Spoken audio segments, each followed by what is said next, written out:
Radhe Radhe, good evening. कैसे हैं आप सब लोग? Okay, now without wasting time मैं आज जो है बिल्कुल नया सब्जेक्ट शुरू करने वाली हूँ एंड नई बुक, नया चैप्टर शुरू करने वाली हूँ। सो आज हम पॉलिटी से शुरू करेंगे, इंडियन कॉन्स्टिट्यूशन एंड पॉलिटी। और मैं जो लक्ष्मीकांत बुक है, जो यूपीएससी की एक स्टैंडर्ड बुक है लक्ष्मीकांत, उसको मैं शुरू करूँगी बिल्कुल फर्स्ट चैप्टर से, बेसिक से, बिल्कुल बेसिक से। और धीरे धीरे धीरे हम, और इसके साथ साथ में जो मेरे अपने विजन आईएएस के जो वैल्यू एडिशन नोट्स हैं, वो भी मैं, उसकी भी मैं सेपरेट क्लासेस स्टार्ट कर दूँगी। लेकिन अभी मैं पॉलिटी जो लक्ष्मीकांत है उसको बिल्कुल बेसिक से शुरू करूँगी। तो without wasting time let's start. उसका जो पहला चैप्टर है वो है हिस्टोरिकल बैकग्राउंड। वाई, अब नाउ द क्वेश्चन कम्स, क्यों इसका नाम हिस्टोरिकल बैकग्राउंड रखा गया है? ओके, इंडियन कॉन्स्टिट्यूशन है, इसका हिस्टोरिकल बैकग्राउंड किसी भी चीज़ का जो आज के टाइम पे प्रेजेंटली फॉर्म हुआ है, कॉन्स्टिट्यूशन जो बेसिकली फॉर्म हुआ है। ओके, तो आज के टाइम पे जो हमारा कॉन्स्टिट्यूशन फॉर्म हुआ है उस सब का बेस आपको, जो हमारी हिस्ट्री, जो हमारा इतिहास रहा है, अब तक ब्रिटिशर्स आए हैं, उन्होंने जो जो पॉलिसी, जो जो लॉज इम्प्लीमेंट किए हैं, इनाक्ट किए हैं, उन सब का, ये सारे सारे फीचर्स, उन सब का बेस कहीं ना कहीं आज जो हमारा कॉन्स्टिट्यूशन बना है उन सब में आपको देखने को मिलेगा। तो आज टू एक्चुअली अंडरस्टैंड आज का जो कॉन्स्टिट्यूशन मेकिंग है वो तो हम डेफिनेटली पढ़ेंगे ही, but before that we have to understand कि पहले हिस्टोरिकल क्या उसका बेस बनना शुरू हुआ था, जिसकी वजह से जो आज हमारा कॉन्स्टिट्यूशन बना है। और जब बेस थोड़ा थोड़ा समझ में आना शुरू होगा तब यू विल रियलाइजेशन कि उसके जो बहुत सारे पॉइंट्स हैं, बहुत सारे फीचर्स ऐसे हैं। इनफैक्ट जब आप बहुत सारे इसमें एक्ट पढ़ोगे जो ब्रिटिशर्स ने इम्प्लीमेंट किए थे, उन सब का बेस, और फॉर एग्जाम्पल जो हम रेलवे देखते हैं, रेलवे उन लोगों ने उन लोगों ने स्टैब्लिश की थी, फॉर्म की थी, लेकिन उन सब का आज के प्रेजेंट टाइम में भी सी की रेलवे एग्जिस्ट करती। तो इसी तरीके से बहुत सारे ऐसे लॉज हैं, एक्ट्स हैं जो उन्होंने इम्प्लीमेंट किए थे, और उन सब का बेस आपको, उन सब के फीचर्स कहीं ना कुछ आपको हमारे आज के प्रेजेंट कॉन्स्टिट्यूशन में देखने को मिलेगा। What is our present constitution? Definitely we're going to study in a detailed thing, but before that we have to understand what was the background regarding it which leads to the formation of such our present Indian constitutions. क्या historical background रहा था? तो वापस से like just we start with these things.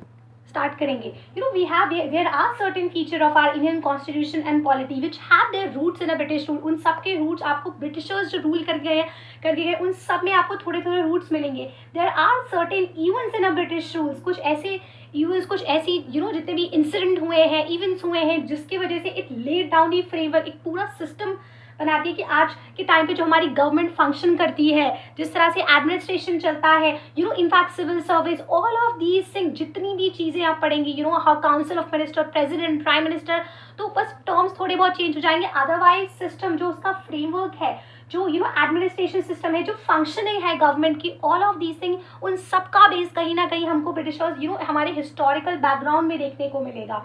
और उन्हीं basis को, because whenever we take a decision, बहुत बेसिक सी चीज़ है, whenever we take a decision in our present life we always consider our past experiences।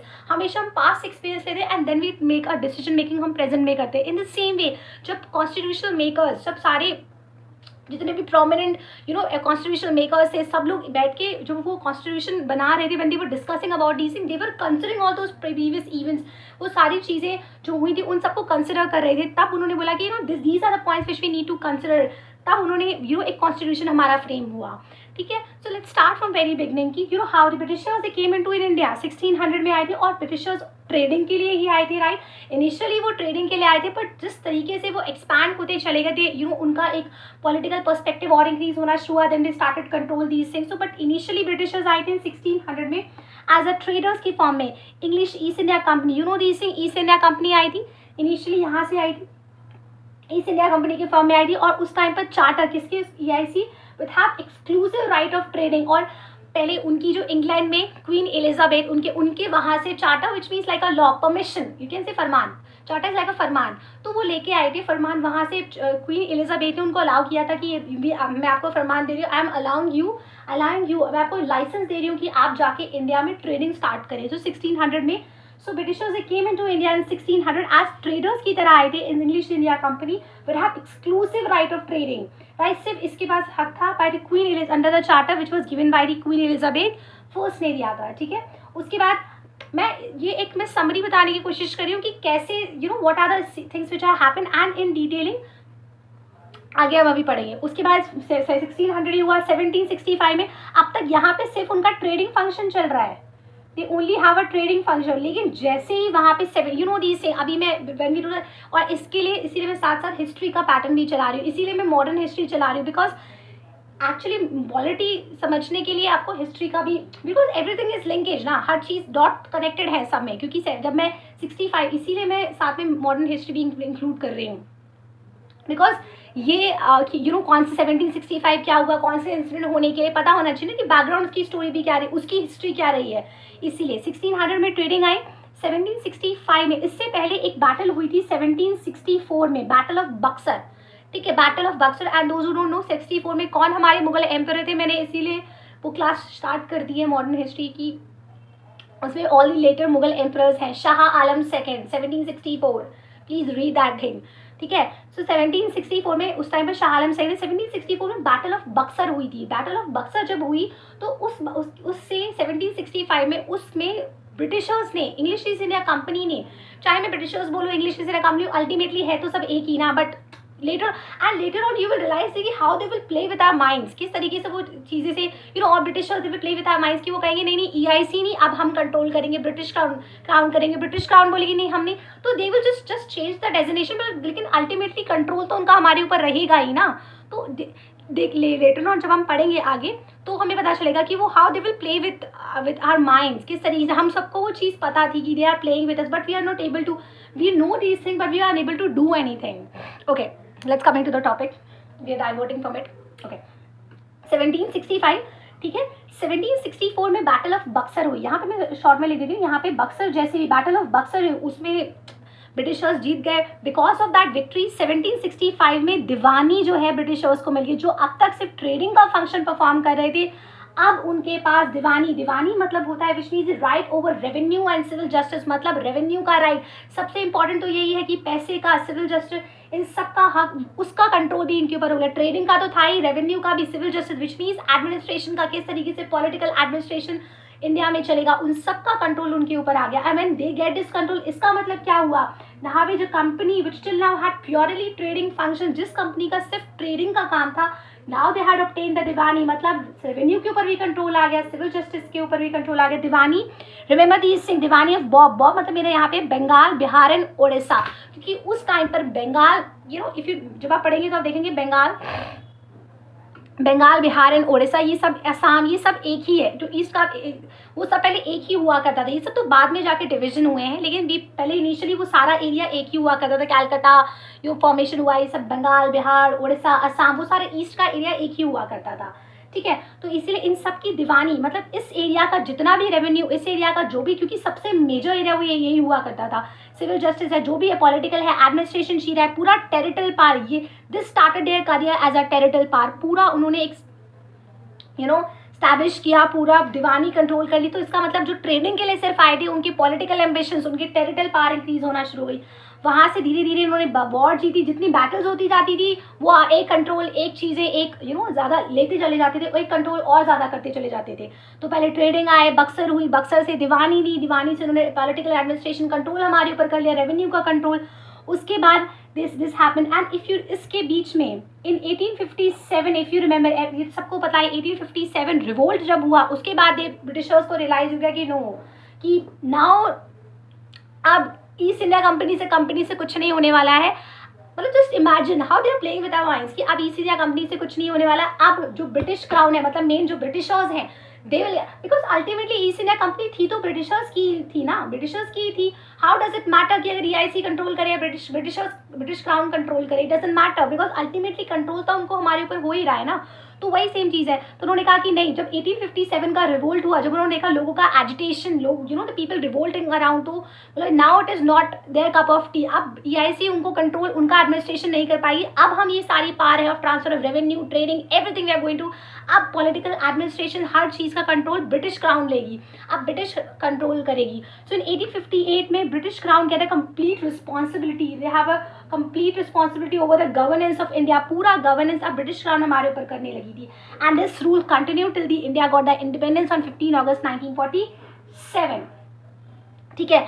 1940 अब जब देश आज़ाद होगा, यहाँ से इसलिए मैंने वो थोड़ा सा जिस आपको बताया कि you know what is happening, क्या हुआ है, कैसे ब्रिटिशर्स आए हैं, कैसे, ये मैंने सिर्फ नॉर्मली चीज़ बताई कि धीरे धीरे कैसे वो ग्रो हुए। This is a summary I am telling you, ठीक है, समरी बताइए मैंने कैसे ब्रिटिशर्स ट्रेडर्स की तरह आए, दीवानी मिली तो कैसे पॉलिटिकल एडमिनिस्ट्रेशन फंक्शन में आ गया। उसके बाद 1857 से अब ब्रिटिश क्राउन के ऊपर कंट्रोल आना शुरू हो गया। फिर 1947 देश आज़ाद हुआ, जब तक वो चीज़ चलती रही। अब विद इंडिपेंडेंस ऑब्वियसली बात है, देखिए in the need of the constitution, आज़ाद होगा तो हमारे, अब आज़ाद हो रहा था जैसे देश धीरे धीरे आज़ाद हो रहा था, तो हमें हमारे संविधान की, हमारा कॉन्स्टिट्यूशन, हम किस तरीके से, हमारी कंट्री किस तरीके से चलेगी, how we, what rules we follow, what will be the system, हमारा कैसा सिस्टम रहेगा, उसके लिए हमें एक कॉन्स्टिट्यूशन की ज़रूरत थी।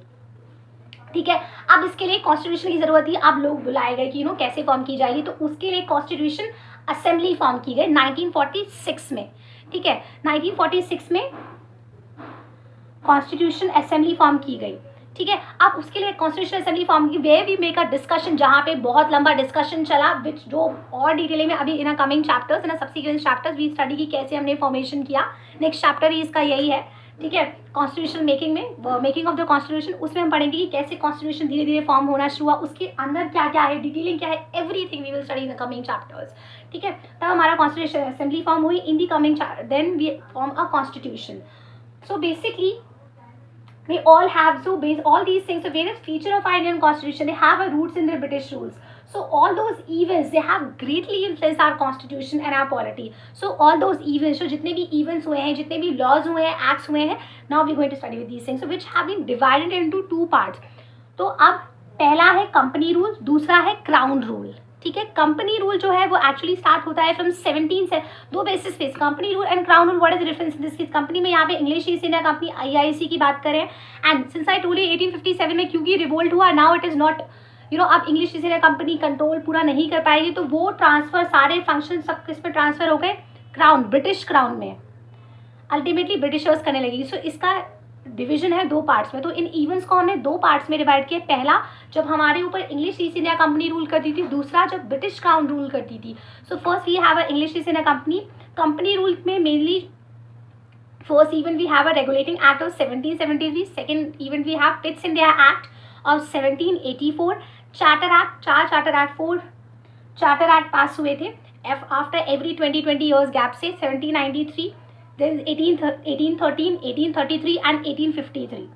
Then transfer 1857 रिवोल्ट हुआ, उसके बाद पावर सारी ट्रांसफर हो गई टू दी क्राउन रूल में, विच बिगिंस फ्रॉम 1858 से 1947। Government of India act of 1858, Indian councils act of 1861, 1892, 99, government of India act of 1919, Government of India Act of 1935, Indian Independence Act of 1947. So all these are events, they plays a very important role to the formation of our Indian constitutions. जो आज का present constitution है, इन जितना भी features हम पढ़ेंगे, in fact in our bicameral Lok Sabha, Rajya Sabha, parliament, all these events, वो सारे features आप इन सब सारे acts में आपको मिलेंगे।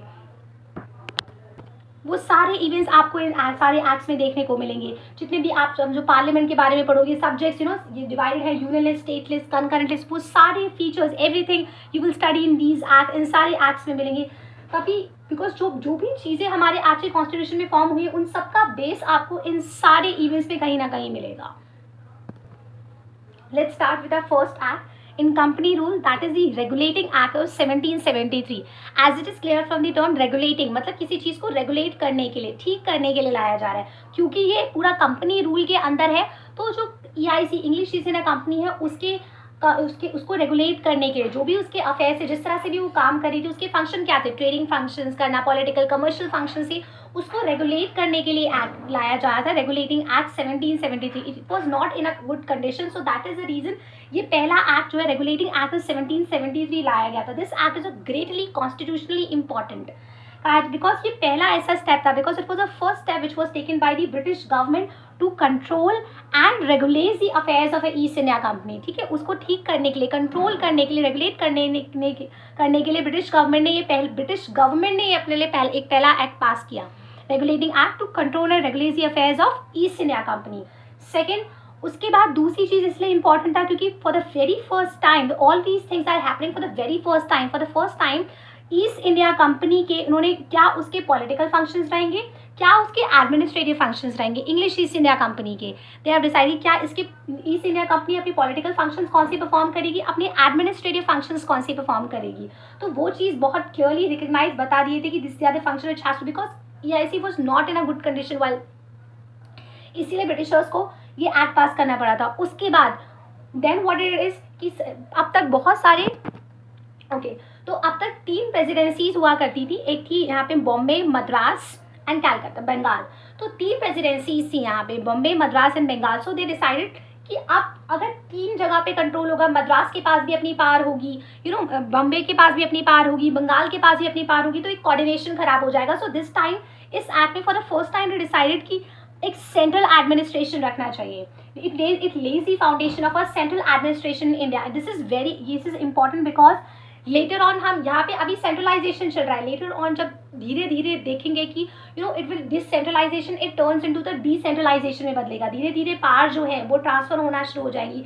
लेकिन क्वेश्चन इट कम्स हियर कि what is name the act which lays the foundation of centralization, जिसमें सबसे पहले एक सेंट्रलाइजेशन established हुआ। And remember these things, whenever terms of centralization something major event happened, they just change the designation। वो सिर्फ designation change कर देते, governor of Bengal को गवर्नर जनरल ऑफ बंगाल बना देंगे, आगे गवर्नर जनरल ऑफ बंगाल को गवर्नर जनरल ऑफ इंडिया बना देंगे, गवर्नर जनरल ऑफ इंडिया को वो वाइसराय बना देंगे। This is how they do it, they just change the designation, कुछ नहीं, बस again they are playing with our minds, they are doing nothing new in this case. वो सिर्फ designation change कर देते by saying us that we are doing good for you, right, but वो ऐसा कुछ नहीं करते। तो इसमें सेंट्रल एडमिनिस्ट्रेशन में उन्होंने कहा कि अब सिर्फ जो गवर्नर है बंगाल का, क्योंकि पहले तीनों गवर्नर, बंगाल का भी गवर्नर हुआ करता था, बॉम्बे का भी गवर्नर हुआ करता था, मद्रास का भी गवर्नर हुआ करता था। अब उन्होंने कहा कि नहीं, सिर्फ एक ही रहेगा बंगाल का, वो भी गवर्नर नहीं, वो भी गवर्नर जनरल होगा। So governor general of Bengal बना दिया। और कौन बनाया? Lord Warren Hastings. Most of the time this question comes, who is the first governor general of Bengal? तो for answer is lord Warren Hastings. Lord Warren Hastings was the first governor general of Bengal. और इसके साथ एक executive council भी बना दी, 4 members, executive council of 4 members to assist him here. इसके साथ you can say these things, right. So it create the executive council of 4 members, ठीक है। इसके साथ executive council of 4 members to assist him. You will realize this thing, क्योंकि अभी भी हमारी काउंसिल ऑफ मिनिस्टर्स होती है, वो धीरे धीरे इसका बेस स्टार्ट होगा। सो एग्जीक्यूटिव काउंसिल जो है, अभी भी हमारे एग्जीक्यूटिव काउंसिल्स होती हैं, लेजिस्लेटिव। सो एग्जीक्यूटिव काउंसिल्स बनी, एंड आज भी हम एग्जीक्यूटिव काउंसिल के साथ साथ लेजिस्लेटिव काउंसिल्स है वो भी हमें देखने को मिलते हैं। So lord Warren Hastings, if this question comes कि who is he first governor general of Bengal, so that is a lord Warren Hastings, ठीक है। उसके बाद अब सिर्फ एक ही गवर्नर जनरल बनेगा बंगाल का, ओके। तो पहले अब सिर्फ एक ही गवर्नर जनरल होगा बंगाल का, बाकी जितने भी गवर्नर होंगे बॉम्बे के, मद्रास के, they will become a subordinate to the governor general of Bengal. इसका मतलब क्या है? ये इसके सबॉर्डिनेट होंगे और ये सिर्फ एक ही सुपीरियर रहेगा वहाँ पे। एक ही सुपीरियर मतलब सिर्फ एक central administration, it lays the foundation of central administration. So governor general of Bengal वहाँ पे रहेगा, बाकी governor of Bombay and Madras जो है they will become a subordinate to the governor general of Bengal. ये इसके नीचे काम करेंगे और ये इसका सुपीरियर रहेगा, ठीक है। That is the point. Next is Bombay and Madras, they are subordinate. Next we have it leads to, इस एक्ट में क्या क्या, एक सुप्रीम कोर्ट स्टैब्लिश होगा। That was supreme court establishment उस टाइम पर हुआ इन 1774 में एट कैलकाटा, ठीक है। So it leads to establishment of supreme court at Calcutta in 1774 में स्टैब्लिश हुआ, जिसमें से सिर्फ एक चीफ जस्टिस होगा और प्लस 3 अदर जजेस रहेंगे। सो बेसिकली 4 लोग, एक चीफ जस्टिस है एंड 3 अदर जजेस। बिकॉज दिस क्वेश्चन कम्स कि when in which act the supreme court is establish, तो at regulating act of 1773 and which year 1774 में स्टैब्लिश हुआ। कहाँ पे हुआ? एट कैलकाटा में हुआ, जिसमें एक चीफ जस्टिस होगा, 3 अदर जजेस होंगे, राइट। नेक्स्ट वी हैव, इसमें जो एक्ट पास किया गया ये क्लियरली बोला कि ये जो ईस्ट इंडिया कंपनी है इसमें से कोई भी प्राइवेट ट्रेड में एंगेज नहीं होगा। It prohibit the servants of the company from engaging in any private trade. आप किसी भी प्राइवेट ट्रेड में एंगेज नहीं हो, कोई भी प्राइवेट ट्रेड नहीं कर सकते, ना ही किसी से कोई प्रेजेंट लोगे, ना ही किसी से ब्राइब्स लोगे, कुछ भी नहीं। Without the permission of the British government east India company जो है वो किसी के साथ प्राइवेट ट्रेडिंग में एंगेज नहीं हो सकती, ना ही वो किसी से प्रेजेंट एक्सेप्ट करेगी, right. So they said prohibits the servants किसके? ईस्ट इंडिया कंपनी के। British government east India company पे ये एक्ट लगा रही है, जिसमें उसके अफेयर्स कंट्रोल और रेगुलेट करने की कोशिश कर रही है, उसके पॉलिटिकल और उसके एडमिनिस्ट्रेटिव फंक्शंस को अलग अलग रिकग्नाइज कर रही है, राइट। एक सेंट्रल एडमिनिस्ट्रेशन स्टैब्लिश कर रही है, कैसे कर रही है, by making the governor general of Bengal बना के, और इसकी executive council of 4 members to assist him. कौन बना first governor general? Lord Warren Hastings बनी, और बाकी जो गवर्नर मद्रास और बॉम्बे प्रेसिडेंसीज के जो है उसका सबॉर्डिनेट बना दिया। इसके नीचे गवर्नर जनरल बंगाल के नीचे ये काम करेंगे। सुप्रीम कोर्ट एक्स्टैब्लिश किया इसके लिए कलकत्ता में, comprising 1 chief justice and 3 other जजेस। Prohibit the service of the company, किसी भी प्राइवेट ट्रेड में एंगेज नहीं होगी, और एक्सेप्टिंग एनी प्रेजेंस किसी से नहीं होगी, ना ही किसी से ब्राइब लोगे। उसके बाद कहा कि, और उसके बाद ये कोर्ट ऑफ डायरेक्टर, ये कंपनी की गवर्निंग बॉडी है, right. This is the governing body of East India company, right. और इससे कहा कि ये ब्रिटिश गवर्नमेंट कह रही है ईस्ट इंडिया कंपनी से, राइट। तो British government it's direct the court of directors को बोलती है कि which is a governing body of the east India company, कि आप हमें रेवेन्यू के मामले में, सिविल के मामले में, मिलिट्री अफेयर्स में क्लियरली रिपोर्ट करेंगे, राइट। तो it strengthen the control of the British governments over the company by requiring the court of director to submit the report on the revenue, civil and military affairs, की इस report पे हमें report submit करिए, right. तो this happen, so this is about a regulating act, बस इसमें इतना ही है। Next act which was start, that is the पिट्स India act 1784, right, which will be do in the next portion. But before this, let me make a summary of these. Let's make a quick revision to that. Regulating Act. So first of, from very beginning, Britishers they came into the 1600 as traders, right? In the forms of East India Company में की तरह आए, जो सिर्फ trading के लिए आए थे, and under the charter given by the Queen Elizabeth ने दिया था 1765 में, क्योंकि जो अब तक सिर्फ ट्रेडिंग परफॉर्म कर रहे थे, उन्होंने दीवानी ली। दीवानी मिलने के बाद अब उनका function as a territorial power, अब सिर्फ ट्रेडिंग उनका फंक्शन नहीं रह गया, now they will also start their function as political and administration functions. उसके बाद 57 में जब मिटरी हुई, 1857 रिवोल्ट हुआ, 1858 में देन साइड की ईस्ट इंडिया कंपनी अपनी कंट्रोल करेगी। अब पूरा पावर, पूरी कंट्रोल किसके ऊपर? ब्रिटिशर्स, ब्रिटिश क्राउन के ऊपर, गवर्नमेंट के ऊपर पूरी आ गई। British crown, British government is right, तो ब्रिटिश क्राउन की तरफ ट्रांसफर हो गई। British crown, British government is one and same thing. British East India company भी जो है वो भी exactly British East India company aid and control कौन कर रहा है? ब्रिटिशर्स ही तो कर रहे हैं, तो वो है तो ब्रिटिशर्स ही। इससे टर्म्स चेंज किए हैं, बाकी एट द एंड अथॉरिटी जो है वो है तो ब्रिटिशर्स के हाथ में ही, कर तो ब्रिटिशर्स ही रही है। उसके बाद ऑफकोर्स जब 1765 दीवानी मिली, दीवानी बंगाल, बिहार एंड ओडिशा की पूरा रेवेन्यू कंट्रोल उनके ऊपर आ गया, ठीक है। 1857 क्योंकि रिवोल्ट हुआ था, एक ब्रिटिश क्राउन के पास सारी पावर ट्रांसफर हो गई। जब उनके पास सारी पावर ट्रांसफर होगी, उसके बाद देन इट वॉज कंटिन्यूड, तब तक चलता है जब तक 15 अगस्त 1947 में we got the independence and आज़ाद हुए। आज़ाद के बाद वी नीड, हमें एक कॉन्स्टिट्यूशन की जरूरत पड़ी। एंड अब जो भी हम press constitution whatever we make, जो भी हम कुछ भी बनाते हैं, हम हमेशा उसका पास्ट हिस्टोरिकल थिंग हमेशा कंसिडर करते हैं, तभी हम आज की प्रेजेंट चीज़ों को बनाते हैं। With our past experiences we take the present decisions, right. In the same way all those events, जितने भी ब्रिटिश रूल के टाइम पर जितने भी चीज़ें, जितने भी एक्ट, जितने भी इवेंट्स सारे हुए थे, उन सबको हम कंसिडर करते हुए हम आज का प्रेजेंट कॉन्स्टिट्यूशन बनाते हैं। So there are certain events in our British rule that led There are certain events in our British rules that laid down the legal framework for the organization and functioning of the government and administration in British India. कैसे British government function करेगी, कैसे administration होगा, आज के time पे भी आज की गवर्नमेंट कैसे फंक्शन करेगी, एडमिनिस्ट्रेशन करेगी, इन सब का बेस हमको जो पहले पास में ब्रिटिश रूल में जितने भी इवेंट्स हुए हैं, जो भी एक्ट पास हुए हैं या जो भी स्टेप्स उन्होंने लिए हैं, जो भी इवेंट्स हुए हैं छोटे बड़े, वो सारे के सारे एक बेस बनाते हैं, एक फाउंडेशन बनाते हैं कि आज के टाइम पर जो गवर्नमेंट है वो फंक्शन कैसे करेगी, कैसे उसका सिस्टम होगा। पार्लियामेंट है, लोकसभा है, राज्यसभा है, इतने सारे कैसे ये फंक्शन करती है, कैसे प्रेसिडेंट है, how they function, prime minister है, ये सारी पोजीशंस कैसे आई हैं, how the council of minister with the advice of council of minister, governor, all these things, इन सब का बेस, इन सब का फाउंडेशन वो सारे इवेंट्स में मिलेगा जो ब्रिटिश गवर्नमेंट के टाइम पर हुआ था। ब्रिटिश रूल के टाइम पे ये सारे इवेंट्स ऑलरेडी हो चुके थे and that led down the framework for the functioning of our present government और present constitution which took place here, right. So जिसमें से सबसे पहला ऑब्वियसली कंपनी रूल था, रेगुलेटिंग एक्ट 1772 था। This act so obviously plays a very important role in influencing our Indian constitution polity. First we have a regulating act of 1773 as I told you to control and regulate the affairs of the East India Company. यहाँ पे British government regulating act पास कर रही है ताकि वो company को ठीक कर सके, to control and regulate the affairs, political and इसके पॉलिटिकल फंक्शन क्या होंगे, इसके एडमिनिस्ट्रेटिव फंक्शंस क्या होंगे, सेंट्रल एडमिनिस्ट्रेशन कैसे करिए by forming governor general of Bengal, एक ही सेंट्रल एडमिनिस्ट्रेशन, एक ही अथॉरिटी सुपीरियरिटी बना के that is lord Warren Hastings बन गए। एंड बॉम्बे मद्रास के जो गवर्नर है सबॉर्डिनेट टू दी से, ये इसके नीचे काम करेंगे गवर्नर जनरल ऑफ बंगाल के। Supreme Court in Calcutta in 1774, one chief justice, 3 other judges, and prohibits the servants of the company, English दे रहा कंपनी को कि आप कोई भी प्राइवेट ट्रेड नहीं करोगे, ना ही एक्सेप्ट करोगे प्रेजेंस और bright from any of the native states. Court of directors जो है, कोर्ट ऑफ डायरेक्टर्स जो कंपनी के कोर्ट ऑफ डायरेक्टर्स है, उसकी गवर्निंग बॉडी है, उससे बोला कि you will report on your revenue, civil and military affairs पे रिपोर्ट करोगे. That's it. So next topic is Pitt's India Act of 1784, which we will be going to study in our next class. Thank you.